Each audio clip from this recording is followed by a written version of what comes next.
Hello and welcome to Responsible Government Contracting. This workshop is part 2 of a 3-part series introducing government contracting. Today, Mr. Andy Bennett will discuss researching and finding opportunities with the government. Thank you, and find us on the web at nc-rgc.com. Today, we're going to talk about part 2. In part 1, we talk about setting up your business and registration piece. Today, part 2, we're going to talk about the research. So actually finding those opportunities that fit or don't fit for your company based on what it is that you do. And then, part 3, we're going to talk about how to actually respond to those contracts, to those proposals. So today, I like to discuss that this is, we as a country have been around for a minute.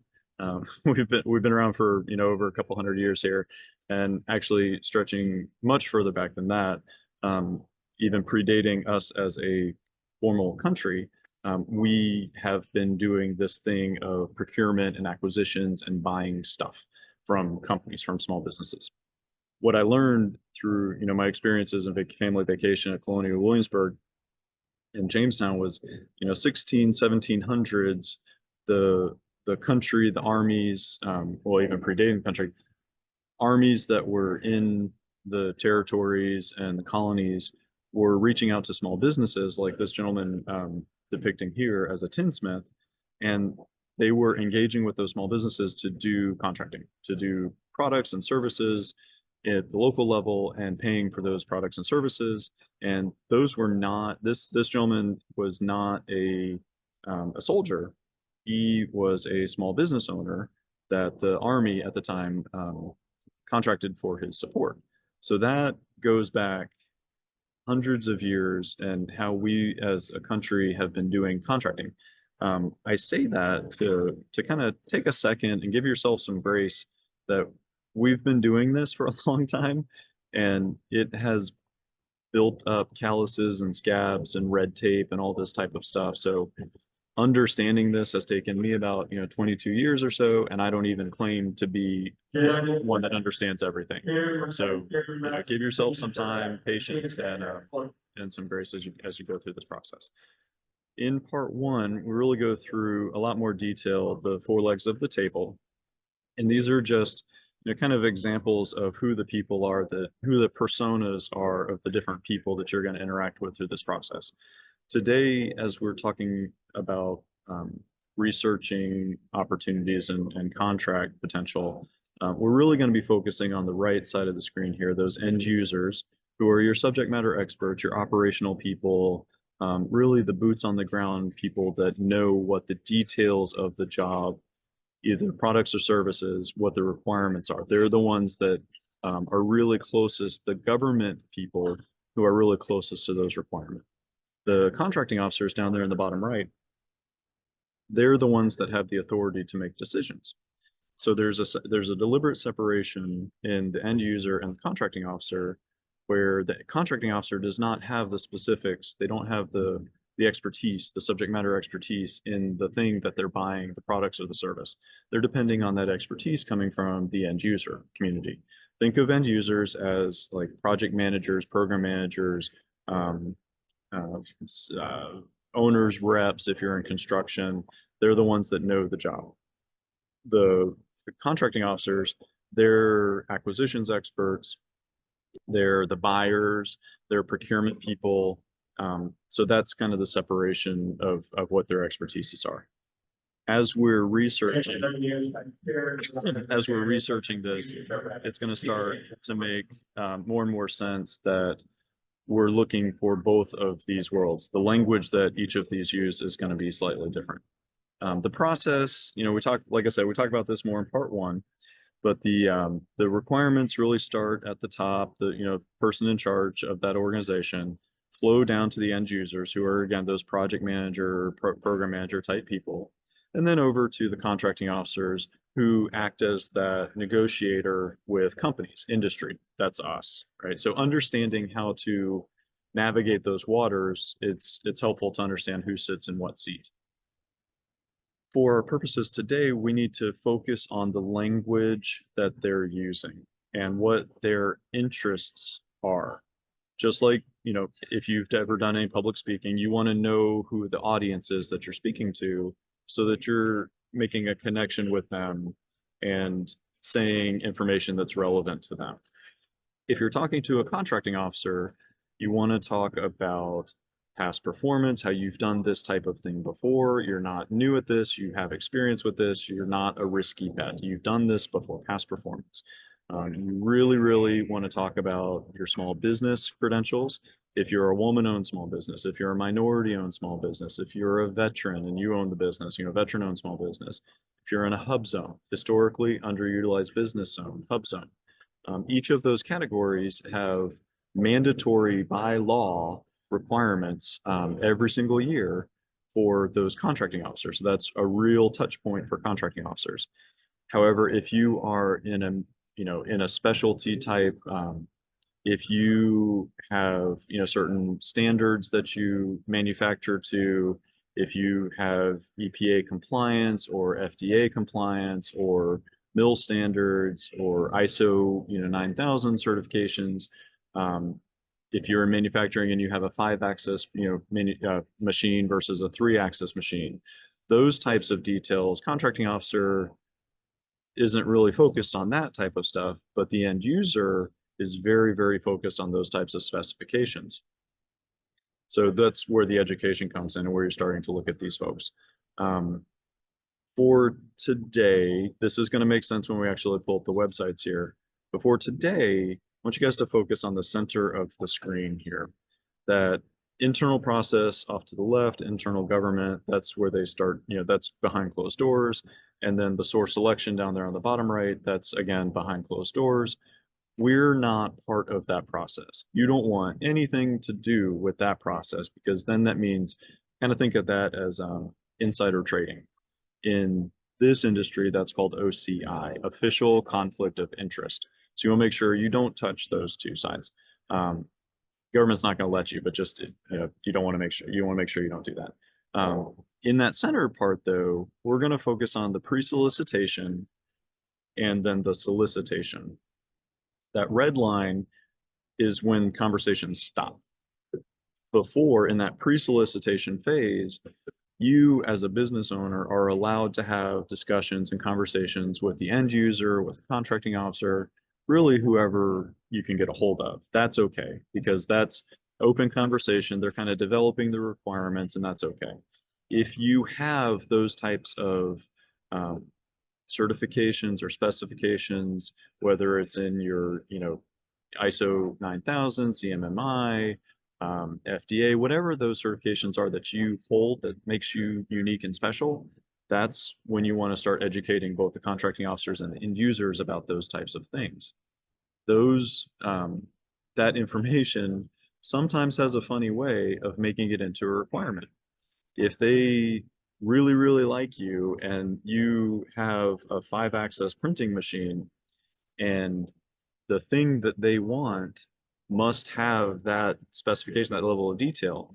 Another example that really resonates, if you're reselling laptops, computers, and your laptops have a 15-inch monitor, but everybody else's, your competition, has a 14-inch monitor. That's when you, in that pre-solicitation phase, that's when you let the end users know, hey, I have a 15-inch monitor. Wouldn't it be great if you have a 15-inch monitor? Because then that requirement, if they like that, the 15-inch monitor may be a requirement in the solicitation. So educating the government is okay before that red line. After that red line, stop. No more conversations. Everything's formal. Questions will be emailed to the contracting officers. Responses will be made to everybody, right? Publicly, posted, so everybody has a level competition. And all competition, all communications go through the contracting officer. No more communications with the end users. For government, this part is different. Some companies go through this procurement process very similarly. For government, there are these special steps in that early stage that are kind of the shopping around. And this goes back to to the small business requirements that I mentioned before.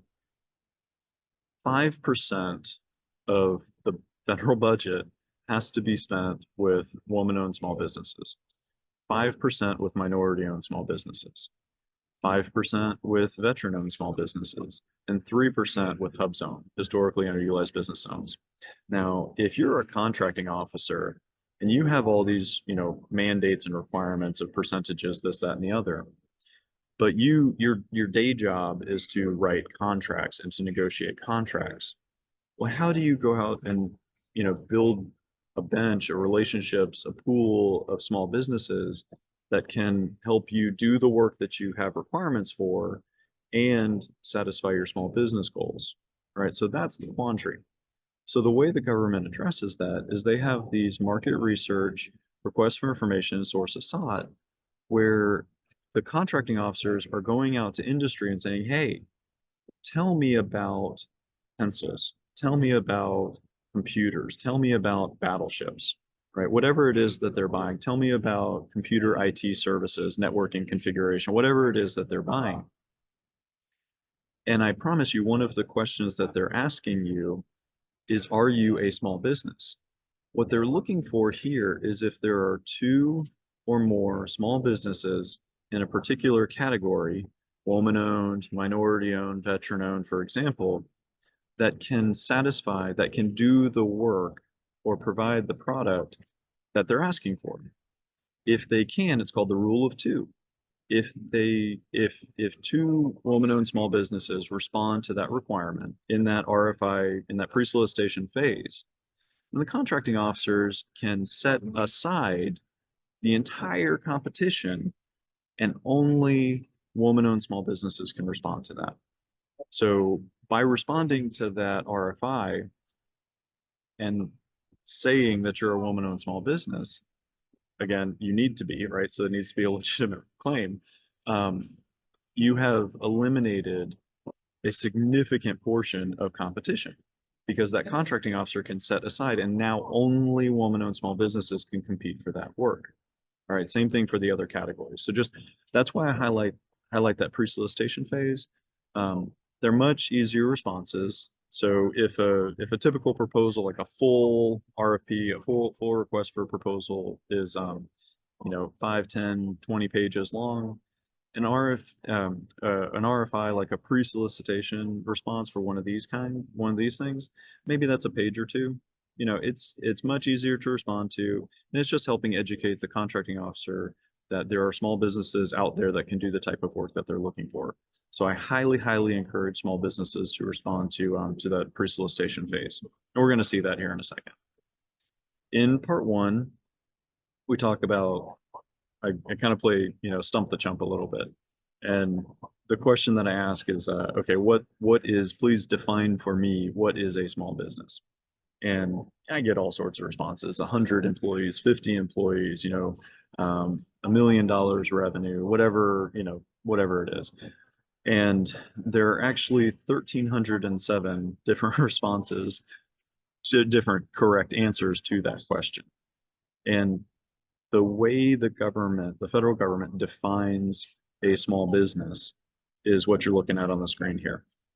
So if you just do a Google search for small business size standards, you're going to eventually get to a document that looks something like this. This is a page from that document.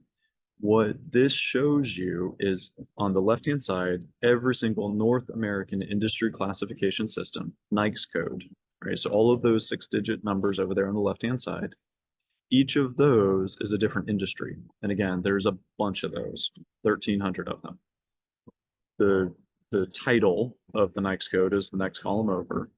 And then the 2 columns to the right is the size standard, or the definition of what is considered a small business. Because comparing a locksmith to a janitor is not necessarily a fair competition. You can't say those 2 are the same type of business in order for them to be both defined as a small business the same way. So the government goes through every couple of years to refresh this and update. And the way you read this is, if you are a janitor if your company is in janitorial services, you're probably going to register as 561720, and your definition of small business is 19.5. Now, what does that mean? If for the previous 5 years you have Julie had Mayfield, please pick up the nearest courtesy telephone. Julie Mayfield. you have had a gross revenue, your company has had a gross revenue of less than $19.5 million gross revenues, averaging for the previous 5 years, then you are a small business. As soon as you exceed that threshold, again, averaging for the past 5 years, then you have graduated. You are no longer a small business. If there is nothing in that column, but over to the far right here, now your size standard is defined by number of employees. So if your business is in environmental remediation services, you are a small business as long as you have 750 or less employees working for your company. That 751st employee better be darn good because they have graduated you out of the small business category. All right, I'm gonna pause and make sure there aren't any questions in the chat. Okay, perfect. All right, so this is how the federal government defines small business or not. And I'll tell you as kind of a side note here how big of a deal this is. In the hundreds, possibly I haven't counted, it's all digital now, but in the hundreds and hundreds of pages that are the federal regulation, that federal acquisition regulation, that's the rule book for what I'm talking about here. There are 2 references to large business, and I think they're mistakes. The definition for business, the classifications for business in the regulations is small business and other than small business. So small business and OTSB, other than small business. I promise you it's that big of a deal. They're not referring to it as large business. Okay. So we're talking about researching today. We need to put ourselves in the shoes of the contracting officer because they're the ones that are putting this proposal, this request for proposal out for us to find. And we want to think like them so that we can find that opportunity so that we can win some work and generate some revenue here. So if we sell that thing that's on the screen right here, well, I would call that office furniture. And that's the NAICS code 337214. I think I'm a rational person and that's the NAICS code that I'm going to pick. All right. In a new business established, no revenue yet, apply for government contracts. Was there? Great question, Vanessa. Yeah, that's a great question. Let me pause here and answer that question. So the answer is yes, you absolutely can bid for government contracts. You have to have your cage code. You have to be, you have to have that registration. You have to provide the product or service that they're looking for, and you obviously have to win the contract. But you absolutely can do that. How likely is that? I don't, that is a chance. That is a risk. What I typically recommend for businesses that are just starting out is subcontract. So let's do some homework and figure out, who are the companies that do the type of work that you do with the government, excuse me, and see if you can be a subcontractor to them. And that will help you establish the past performance, that will help you establish, your internal processes to make sure you're following all the regulations and everything. But great question. Short answer is yes. Longer answer is I recommend doing being a subcontractor first and, kind of easing and growing into that prime contractor role. Okay. So like I was saying, that NAICS code is going to become important so that you are looking in the right place. This is kind of like if you're shopping on Amazon and you know how you can go to different departments, like there's the, I don't know, IT department and home office department and all these kind of different things. This is kind of helping us focus into which area we're talking about, the NAICS codes. A different contracting officer, though, may see that as upholstered household furniture. Okay, it's their decision, it's their discretion. They're the ones that get to decide that.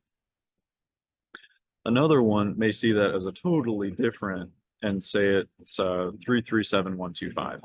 So now we have three different contracting officers that are calling that same thing three different NICS codes. So you, as a business owner selling chairs, trying to sell chairs, you need to think about what it is that you sell and how other people would think about that thing, right? So what is a contracting officer going to classify your thing as? I usually recommend, 5 or 10 NICS codes, kind of pick the middle and kind of go around and see what fits best. Another example, if you're in janitorial services, okay, pretty straightforward. There's a NICS code that is actually called janitorial services. Well, some contracting officers see that as, a different NICS code. Others see that as a different NICS code. So again, you have to, because it's at the discretion of the contracting officer to pick that NICS code, to select that NICS code, you have to be flexible. All right. So, or, just don't win that work. That's always an option too, I guess. If you're stubborn and you only focus on that one NICS code that you are assured that it's going to be, then you're going to see this opportunity. You're going to see some opportunities. You're going to see this opportunity. These are real opportunities here, but you're not going to see this one. Because this is also, if you actually read the description, this is janitorial services. That's what they're looking for. But they classified this as a separate NICS code. So you would never see this opportunity because you're being stubborn and you're only looking at it as the 561720. So have some flexibility with contracting officers because they're human beings also, and there's not a one size fits all to this process. All right, so just kidding, it is not yet. We are going to now go into some of these. I'm going to pause as I get this set up here, guys, and open up for questions as well. I'm sharing still so that you guys can see that this is the same site that you did your SAM registration. So the same site that we were at in part one to do your business registration for your cage code is the same site that we're on here looking for opportunities. This is free. You can go to this site for free. You do not have to pay anybody for this. And you can check anytime. And if you go to, I always also recommend the Apex accelerators and, sorry, I'm doing my two-factor authentication here. Apex accelerators and SBDCs, they are, let me actually show you guys real quick. Apex accelerators. And if you just go to the Apex accelerator site and you find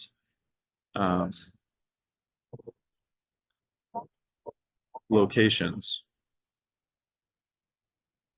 and let's just say you're in Florida, you can zoom into what your, in this case, county is. So Hillsborough County, your Apex accelerator is right here, right? So I'm looking for, okay, so Yolanda is at this one. She's wonderful. And Karen is at this one, and she is wonderful as well. These are government, these are people who are funded by the government to help you through this process. Use them. Help, get this help. They're gonna talk to you about the same thing that I'm talking to you about, but reach out to them, go to, do your pull down and find, your local Apex accelerator and use them as you need to. All right, so back to sam.gov, and we're going to go to domains. I clicked on search first, and I'm going to go to all domains, and I'm going to go to contract opportunities right here. And let's just, I usually open up, I'm sorry, if I'm going to use janitorial services, but whoever hits the chat first, I'll use your business as my example. So just shoot me a chat what your industry is, what type of business you do, and I'll dig into that and use you as my live example here. I'll just start with janitorial services if I can spell. Let's just do janitor. I'm just going to do a keyword search. So that's where I start. This is kind of disappointing with the number of responses. So this is just like a Google search or any type of internet web searching that you're going to do. You play around with the terminology and see what works. I'm going to go to that site that I showed you guys in part 1, Nikes code, nikes.com, and I'm going to use the Nikes keyword search and do janitor, and I'm going to find what are those janitorial services. Let's just try that word, right?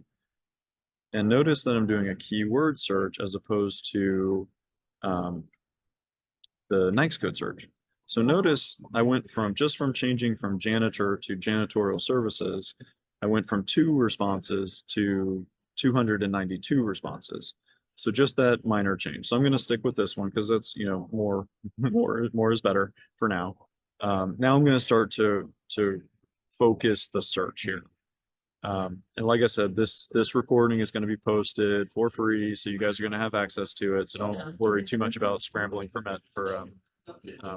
screenshots or anything. I'm going to go down this list here so that you know what I see. All right. So you have options, just like Amazon.com. You have options on how to filter your results. 292 may sound great, but that's going to take all day to go through and read all of those responses. So I want to focus as much as possible. I leave this alone. I don't touch this. There's going to be a couple of them that I don't touch. One of them is federal organizations. If you pick this and you kind of narrow down who you think you're looking for, well, is that the contracting officer's federal organization or is that the end user's federal organization? Because it doesn't say. And I will tell you from my experience, different contracting officers answer that question differently. And very, very often, the Army may do the purchasing on behalf of the Air Force, or NASA, actually. NASA may do the contracting for the Army, right? So there are lots of different organizations that work together, and it's not always end user and contracting officer. Actually, more often than not, the end user and the contracting officer are sitting at different organizations. Excuse me. So point being, I leave this one alone. I don't mess with this. I just leave that blank. Dates. Here's the trick. So what I'm doing is I'm just clicking on the little arrow to expand the section, click on that, and I've got a lot of choices. So what I'm going to do is I go all the way down here to custom date. What I do is I put from, so I'm creating the bookends. I'm creating the window of relevancy that I want to see results from.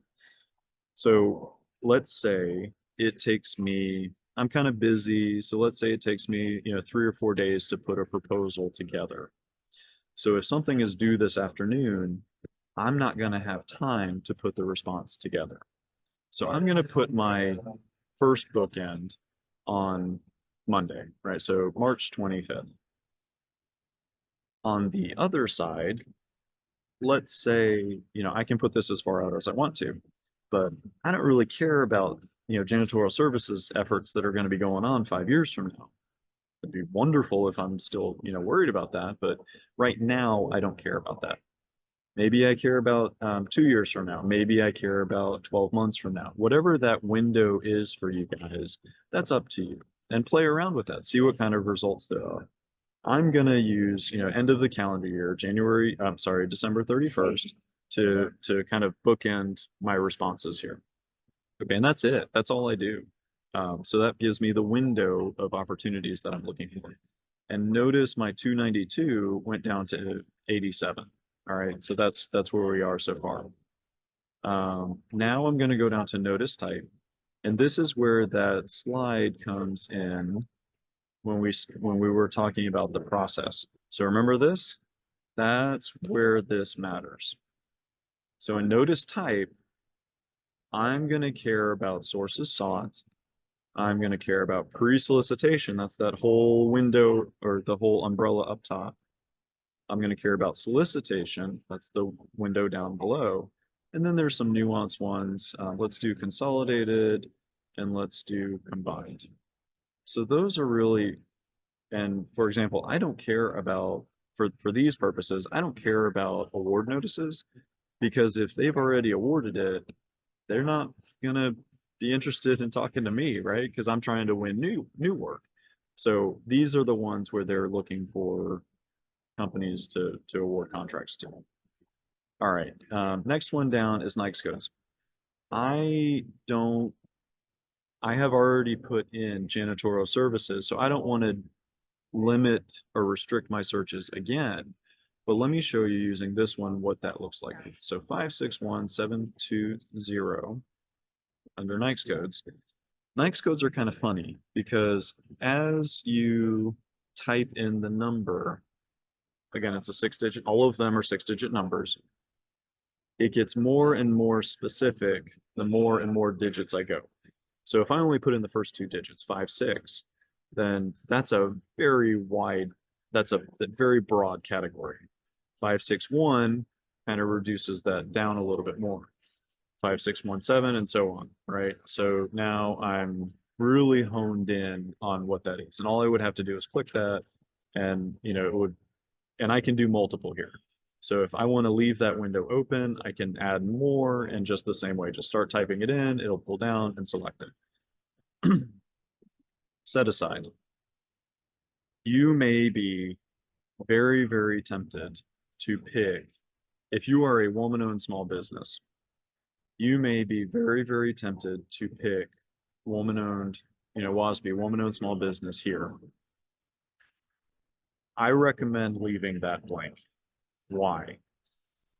Because like I said here, if you're the contracting officer at an early stage effort, you don't know yet if you're going to set that contract aside for woman-owned small businesses.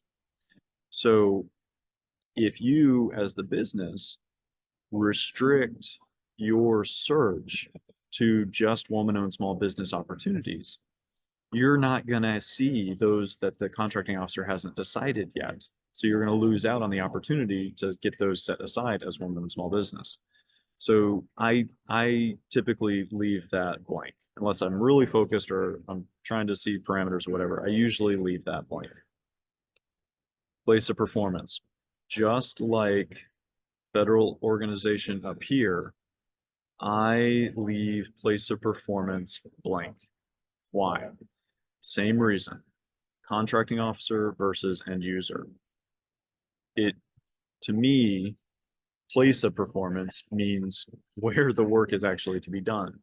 Some contracting officers interpret that or mistakenly click that as where they sit when the work is possibly somewhere else.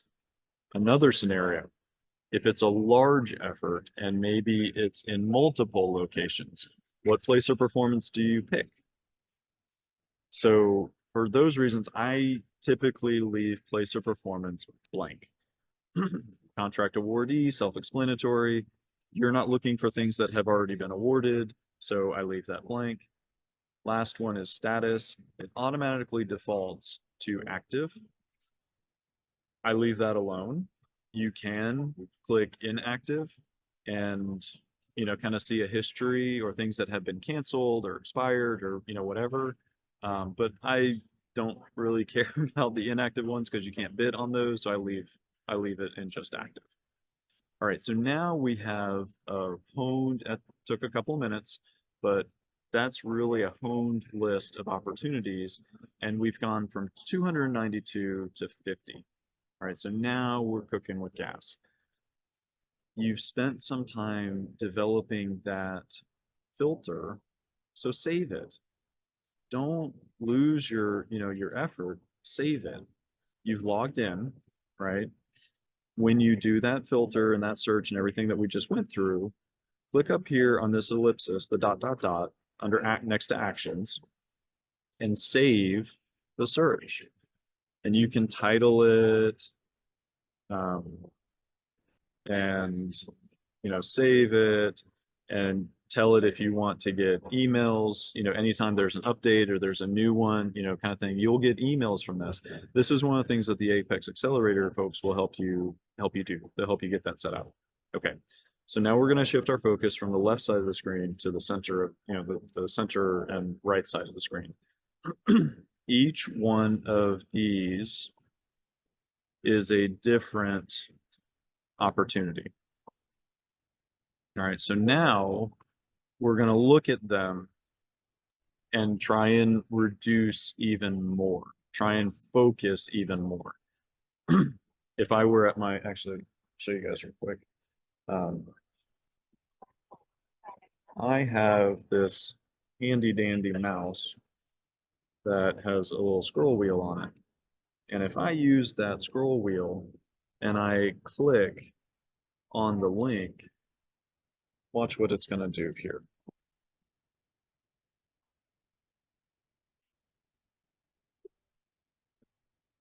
Turn it on and be helpful. All right, so now I'm working with my mouse and I can scroll, but I'm going to go over and let's say this one looks interesting. I'm going to click the mouse on that one and it's going to open up a new tab up here. I'm using Chrome, but it's going to open up a new tab up here because I don't want to go back and forth, back and forth, back and forth because I stand a chance of losing my search or, losing where I am. I want to focus on just picking the ones of these 50.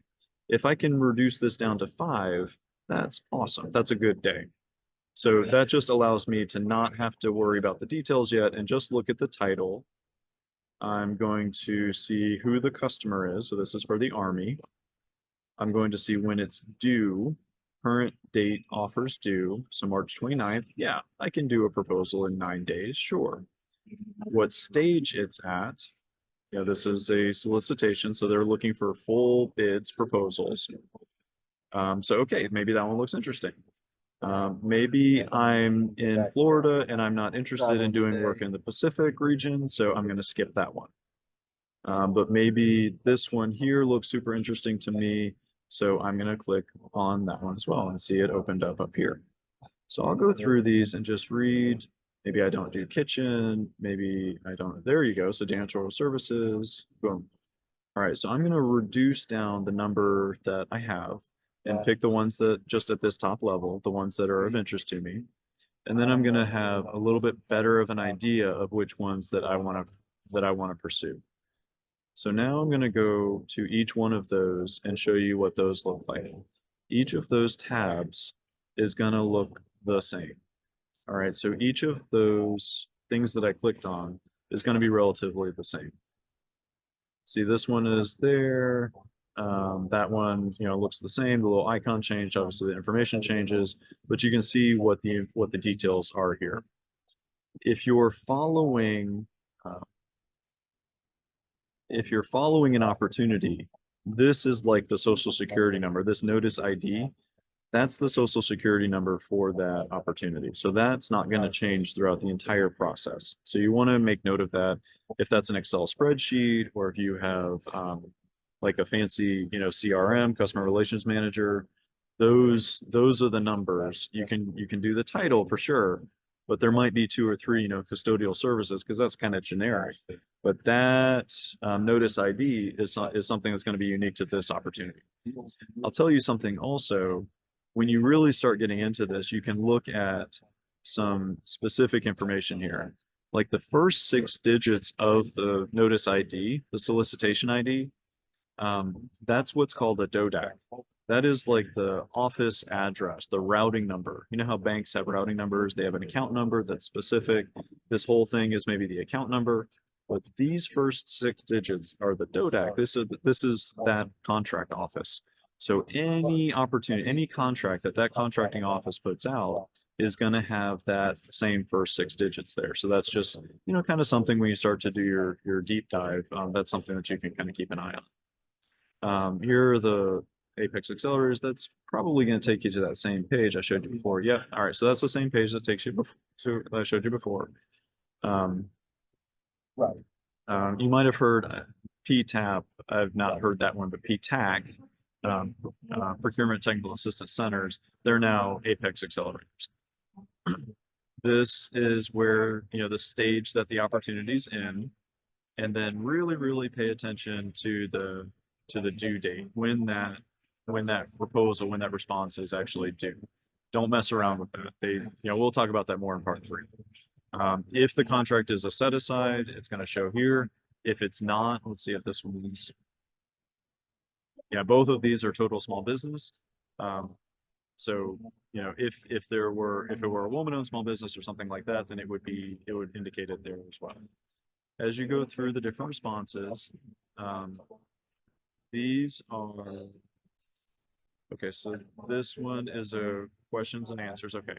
All of the details of the opportunity are going to be listed here, and you can look through, and we'll dive into these in part 3. But this is where you can actually see the details of the job that they're looking to be done. All right. This one, and just to kind of give you an idea here, we have a couple of minutes, and I'm keeping an eye for questions, guys. So if you have any questions, let me know. All right. So this one actually that's Q&A, questions and answers. Let's do this and see.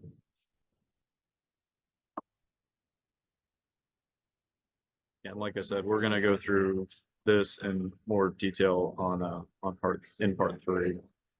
But just to give you an idea, the response here is probably going to be, I'm going to guess, 5 to 20 pages, somewhere in that rough ballpark. And these are all of the details for the instructions to offers. That's what we're going to focus on. So they're telling you, and kind of a precursor to the next class, they're telling you the answers to the questions. They're telling you what they're looking for and how they're going to grade you. In this one, evaluation. Let's see if I can do one. Page count. Total letter offers page. 10 pages. There we go. So quotes shall be submitted with a maximum of 10 pages. So that's a 10-page response. All right. Let's look at the other one and see where that one is. Is that a solicitation? That's a solicitation also. So let's see if we can find, let's see, there's a lot more documents. There are a lot more documents associated with this one. Let's go back to one that has the request for information. Okay, let's do a quick search then so I can show you what one looks like. Just so you guys see what a request for information looks like. I'm going to skip all that. I'm just going to go to the type, and I'm going to look for pre-solicitation, and let's just randomly pick one that looks like an RFI.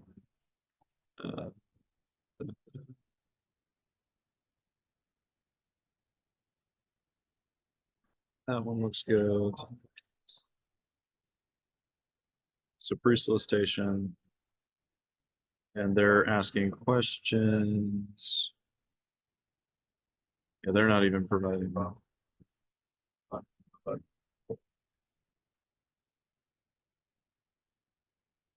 Yeah, so they're just looking for a capability statement, which you already have, right? So you already have that company resume set. Right. So you don't need to do anything other than send these people, Daniel and Jane here, your capability statement referencing this notice ID, if you're interested in that opportunity, right?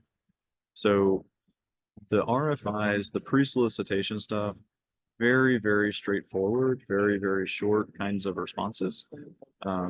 See if we can find another one here, just to give you another idea for solicitation. Yeah, they kind of give you a little bit of a background of what the opportunity is.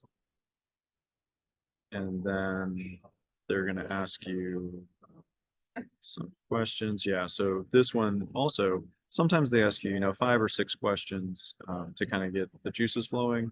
And this is just a precursor to the full proposal, right? So this is like a 2 or 3 page response as opposed to like a 10 or 20 page response. Okay, so that kind of gives you an idea for today. We're coming up on time, guys, so I'm keeping an eye out for the chat. And let's go back. Before I let you guys go, I will show you where this will be posted later this week.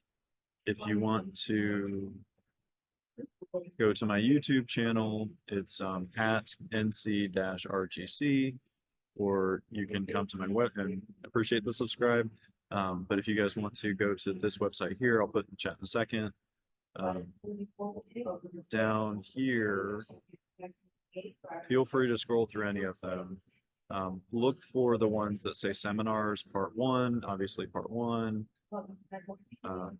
part 2, 3, 4, I'm sorry, part 1, 2, and 3. And then, these are previous ones that, are already up here. So today's will be up here later this week. All right, guys, I appreciate everyone's time today. Thank you so much. I look forward to seeing you guys on part 3.